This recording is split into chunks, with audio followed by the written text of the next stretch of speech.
अस्सलाम वालेकुम अजीज तलबा, आज के वीडियो लेक्चर के अंदर आपको खुश आमदीद कहता हूँ।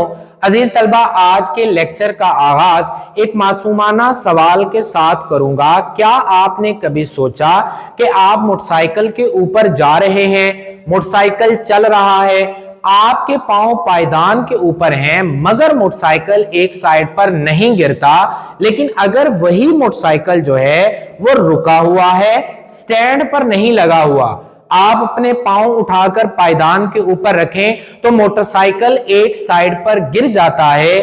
चलते हुए मोटरसाइकिल से आपका गिरना जो है वो बहुत ही मुश्किल है। ऐसी फिजिक्स की कौन सी प्रॉपर्टी चलते हुए मोटरसाइकिल के अंदर डेवलप हुई कि आप एक साइड पर नहीं गिर रहे? अपने पास हेडिंग लगाएं, law of conservation of angular momentum.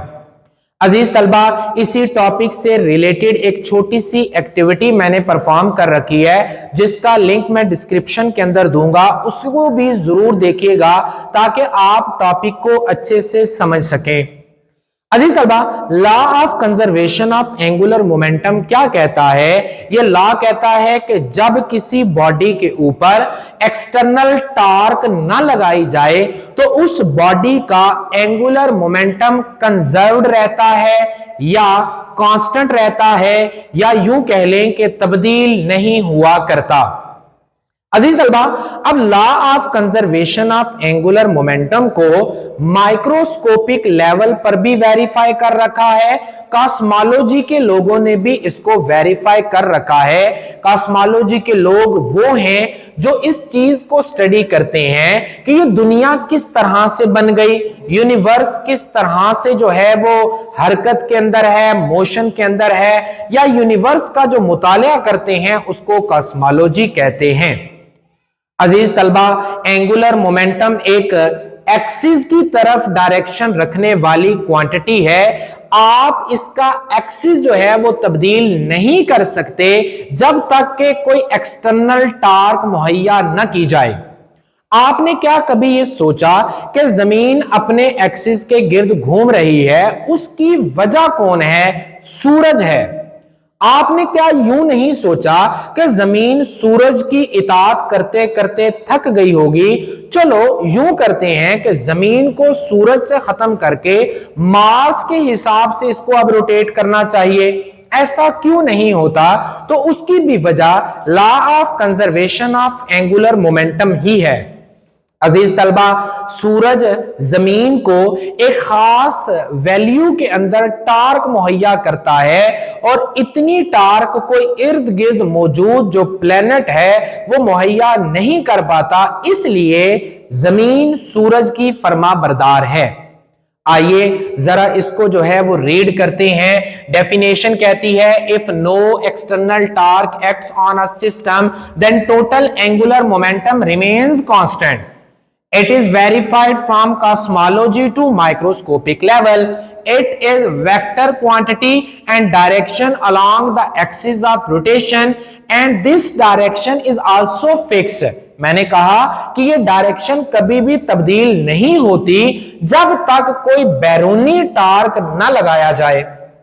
Due to its conservation of angular momentum, आपसे यूं पूछ ले कि डायरेक्शन जो है एंगुलर मोमेंटम की क्यों फिक्स रहती है, तो आपने कहना है due to law of conservation of angular momentum. अजीज तलबा, नेक्स्ट आप लिखेंगे, due to this fact earth rotates about the axis of rotation, no other force provide the such equal torque to change the direction. सूरज के अलावा कोई और जो प्लेनेट है वो इसको इतना टार्क नहीं दे रहा, इसलिए ये सूरज की मुती है, सूरज की फरमा बरदार है। अजीज तलबा, अब हम इसका मैथमेटिकल एक्सप्रेशन डिस्कस करते हैं। डेफिनेशन के मुताबिक हमने अभी पढ़ा कि टॉर्क और एंगुलर मोमेंटम में कोई रिलेशनशिप है, तो अब हम देखते हैं टॉर्क क्या है। टॉर्क का हमने फार्मूला पढ़ा, torque is equal to R multiply by F. यानी कि टॉर्क प्रोडक्ट है पोजीशन वेक्टर का और फोर्स का। अब फोर्स जो है वो न्यूटन के सेकंड लॉ से हम निकाल सकते हैं। सेकंड लॉ ऑफ न्यूटन कहता था F is equal to ma, यही कहा करता था, जिसमें a इज द एक्सेलरेशन। अब एक्सेलरेशन को हम कहेंगे change in velocity divided by time, यूं ही कहेंगे। अगर मैं वेलोसिटी की चेंज की बात करूंगा तो मैं कहूंगा a is equal to v2 minus v1, या कहेंगे final velocity minus initial velocity divided by change in time. अगर मैं इस a की वैल्यू को यहां पर पुट करता हूं तो देखते हैं कि हमारे पास क्या एक्सप्रेशन बनता है। F is equal to m, a की जगह पर आप लगा देंगे v2 minus v1 divided by delta t। Clear? अब देखें, अब m को इसके साथ भी मल्टीप्लाई कर दें, m को इसके साथ भी मल्टीप्लाई कर दें, तो हमारे पास बनेगा F is equal to mv2 यानी कि final mv minus mv1 divided by delta t। अजीज तलबा, यहां तक तो कोई इशू नहीं।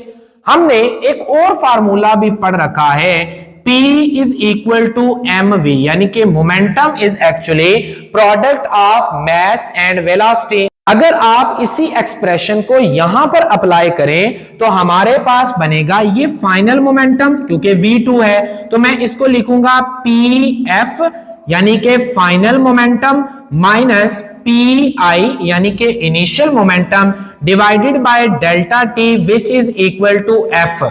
अभी देखिए, हम फोर्स की कैलकुलेशन कर रहे हैं न्यूटन के सेकंड लॉ के मुताबिक। अब देखिए, final momentum minus initial momentum क्या कहलाएगा? ये कहलाएगा change in momentum divided by time. Clear? Actual के अंदर न्यूटन का जो सेकंड लॉ है वो यही कहता है कि फोर्स जो है लीनियर मोमेंटम के अंदर तब्दीली का बायस बनती है। सर, हम तो आज तक ये एक्सप्रेशन पढ़ते आए। जी हां, ये भी एक्सप्रेशन ठीक है, मगर एक स्पेशल केस के लिए। अब वो केस क्या है कि अगर तो आप थ्योरी ऑफ रिलेटिविटी की बात ना करें और आप कहें कि मास कांस्टेंट है, फिर तो ये बात ठीक है। लेकिन अगर आप थ्योरी ऑफ रिलेटिविटी की बात करते हैं उस वक्त ये वाला केस ठीक नहीं होगा। अजीज तलबा, सो एक्चुअल में जो एक्सप्रेशन आता है सेकंड लॉ ऑफ न्यूटन का जो सेकंड लॉ है वो ये है, F is equal to delta P divided by delta T। अब मैं ये जो F है इसको यहां पर इस फार्मूला के अंदर अगर मैं पुट कर दूं तो किसी को एतराज नहीं होना चाहिए। मैंने कहा torque is equal to R position vector multiply by F की वैल्यू हो गई हमारे पास delta P divided by delta T. Clear? अगर मैं फर्जी तौर पर यूं करूं कि डेल्टा को थोड़ी देर के लिए बाहर ले आऊं, डेल्टा इज द चेंज, तो मैंने डेल्टा को बाहर रखा तो बना आर मल्टीप्लाई बाय पी। ऐसा ही है, R multiply by P, delta मैंने बाहर रख लिया डिवाइडेड बाय डेल्टा टी। अब आर मल्टीप्लाई बाय पी ये क्या बना, यानी कि ये है एक्चुअल में product of linear momentum and position vector. अब जरा गौर करें, पुराना कॉन्सेप्ट, आपने एंगुलर मोमेंटम की यही डेफिनेशन पढ़ी थी जिसको हमने मोमेंट ऑफ मोमेंटम कहा, यानी कि product of linear momentum and position vector. अजीज तलबा, इसको आप एंगुलर मोमेंटम कहते हैं। तो ये मेरे पास बना डेल्टा एल, एल कैपिटल जो है वो एंगुलर मोमेंटम को कहते हैं, डिवाइडेड बाय डेल्टा टी।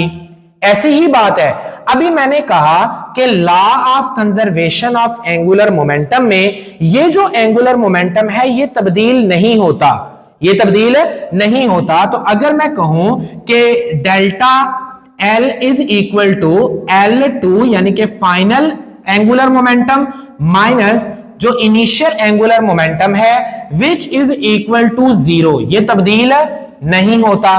तो मैं यूं भी तो कह सकता हूं कि L2 minus L1 is equal to 0। अगर ये यहां पर प्लस है उस साइड पर ले जाऊं तो बनेगा L2 is equal to L1। L1 was the initial angular momentum, L2 was final angular momentum, जिसको मैंने आगाज में ही कहा था कि अगर टॉर्क न लगे तो इनिशियल एंगुलर मोमेंटम और फाइनल एंगुलर मोमेंटम एक दूसरे के बराबर हुआ करते हैं। यहां तक बातें क्लियर? तो अजीज तलबा, जो हमारा टॉर्क है और एंगुलर मोमेंटम का एक्सप्रेशन है वो ये आप लोगों ने याद रखना है। अब हमने एंगुलर मोमेंटम का फार्मूला पढ़ रखा है इन टर्म ऑफ इनर्शिया।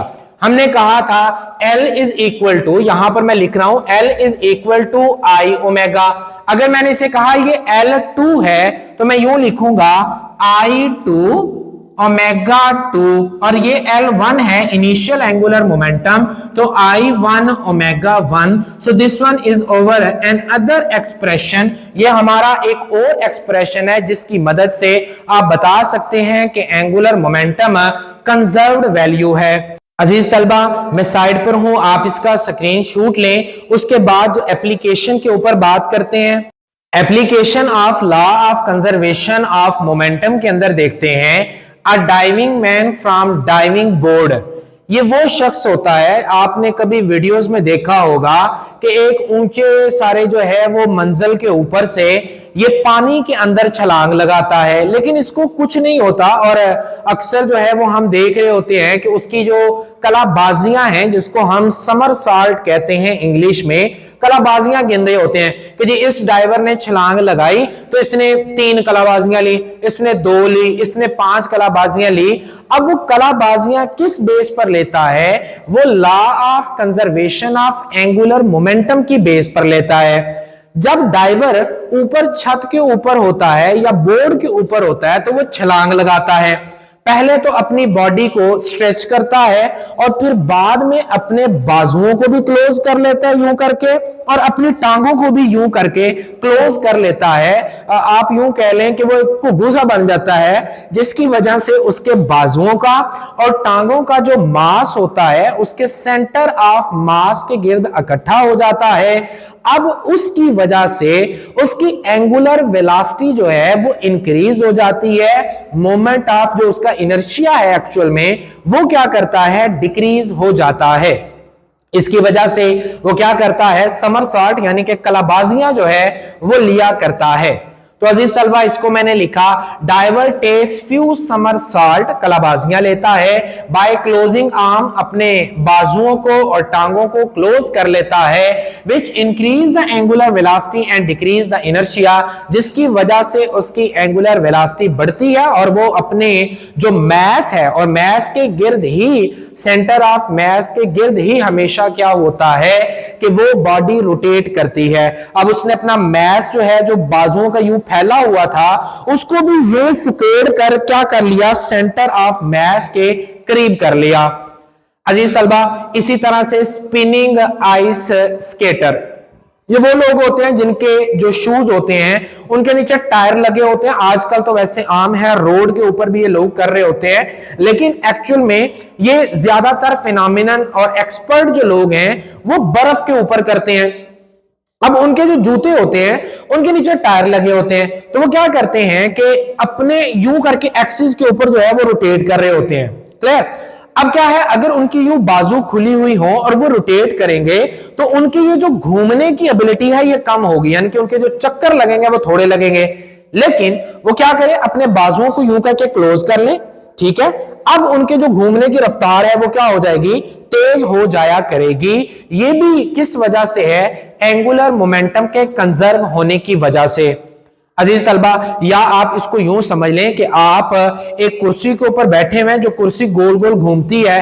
आप 2 डंबल ले लें 5-5 किलो के, उनको हाथों में पकड़ के यूं करके बाजू खोल के कुर्सी के ऊपर बैठ जाएं। कुर्सी को घुमाएंगे तो आप ये कह लें कि 1 मिनट में 15 चक्कर लेती है कुर्सी, लेकिन अगर आप यूं करके अपने बाजुओं को बंद कर लेंगे तो आपके 15 की बजाय आप 20 चक्कर लिया करेंगे घूमकर। क्लियर? तो वो किस वजह से है कि आपने अपने जो मैस है उसको अपने सेंटर ऑफ मैस की तरफ शिफ्ट कर लिया। इसी तरह से अजीज तलबा फ्लाई व्हील जो है वो भी law of conservation of angular momentum पे काम करता है और ये आपको इंजन के अंदर ज्यादातर मिलेगा, मशीनरीज के अंदर मिलेगा। अब यूं होता है कि जब मोटरसाइकिल, गाड़ी या कोई ट्रक वगैरह चलता है, अगर उसमें फ्लाई व्हील ना हो, फ्लाई व्हील ना हो, तो फिर क्या होगा कि वो झटके लिया करेगा। अब वो झटके क्यों लेता है? क्योंकि एक जो पिस्टन है वो ज्यादा जोर लगाएगा, दूसरा कम लगाएगा, तो उसका सही मोमेंटम नहीं बन पाएगा। अगर वहां पर आप फ्लाई व्हील को लगा दें, अब फ्लाई व्हील क्या होता है? ये एक बड़ा हैवी सा टायर होता है, जिसको मैं अगर दिखाऊं तो कुछ यूं करके होगा, यूं करके, क्लियर? तो ये आयरन का बना होता है, स्टील का बना होता है, बड़ा वजनी होता है। ये इसका एक्सिस ऑफ रोटेशन है। अब उसकी वजह से गाड़ी जो है वो स्मूथ चला करती है। अगर ये फ्लाई व्हील ना हो तो फिर क्या होगा? गाड़ी जो है वो स्मूथ नहीं बल्कि झटके लेकर चला करेगी। अजीज तलबा, a heavy wheel rotate about axis of rotation, store rotational energy, help machine to work smooth।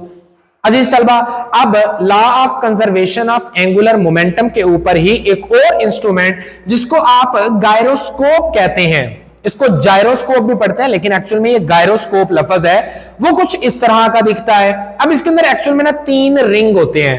एक रिंग यूं करके बड़ा सारा, क्लियर? उसके अंदर फिर यूं करके जो है उसके परपेंडिकुलर, बड़े रिंग के परपेंडिकुलर दूसरा रिंग होगा, वो छोटा होगा, और तीसरा रिंग अगेन पहले वाला जो रिंग है उस तरह का होगा और उसके अंदर लगा होता है फ्लाई व्हील, क्लियर? अब क्या होता है कि जब आप इस फ्लाई व्हील को घुमाते हैं, घुमाने के बाद आप क्या करें, इसको छोड़ दें। ये इसका नीचे स्टैंड है, ये आप यूं कह लें कि इस तरह करके ना इसके साथ एक नॉब लगी हुई है, ये फ्लाई व्हील है, इसके साथ यूं करके नॉब है। अब इस नॉब के ऊपर जब आपने इस फ्लाई व्हील को घुमा दिया ना, तो आप इस गायरोस्कोप को आप किसी भी इस उंगली के ऊपर यूं रखेंगे ना, तो अब देखिए मैं मार्कर रख रहा हूं तो मार्कर तो गिर रहा है, लेकिन अगर आप गायरोस्कोप के अंदर ये फ्लाई व्हील को घुमा कर रखेंगे तो इसके ऊपर ये यूं ही रहेगा, यूं यूं मूव करेगा लेकिन नीचे गिरेगा नहीं। क्लियर होगी यहां तक बातें? तो ये थी कुछ एप्लीकेशन जो हम अपनी डेली लाइफ के अंदर यूज कर रहे हैं, जो कि बेस्ड है law of conservation of angular momentum पर। मैं साइड पर हूं अजीज तलबा, आप इसका स्क्रीनशॉट ले लें। आज का जो हमारा लेक्चर है वो अपने इख्तिताम को पहुंचा। इंशाल्लाह नेक्स्ट वीडियो में नेक्स्ट लेक्चर के साथ मुलाकात करेंगे। अपना ख्याल रखिएगा। अल्लाह हाफिज।